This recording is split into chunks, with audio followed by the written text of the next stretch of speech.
ভালো ইয়ে আছে, দুষ্ট দুষ্ট আছে। এখন অনেক সকাল, আমরা যাচ্ছি খেজুরের রস সংগ্রহ করতে। তবে আর 10টা খেজুরের রসের মতো আমাদের এই খেজুরের রসটা না।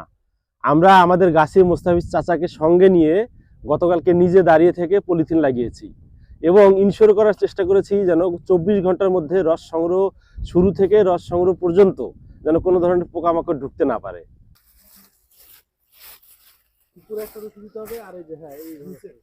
এদিকেটা দিতে হবে, এদিকেটা দিতে হবে, তাহলে আটকে থাকে।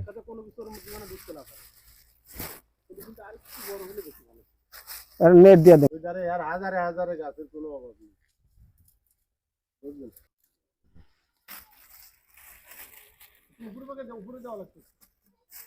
এদিকে দেবো।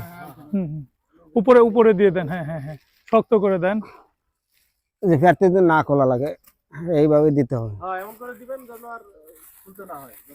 একদম যতদিন রস সংগ্রহ করবেন যেন আর পরবর্তীতে খুলতে না হয় আর কি। এক সিজনে কতবার রস সংগ্রহ করা যায়? বহুত 3 মাস করা যায়। 3 মাস? হ্যাঁ, প্রতিদিন? প্রতিদিন মধ্যে খোঁজ যায় আপনার 2-4-5 দিন। আমাকে ধরে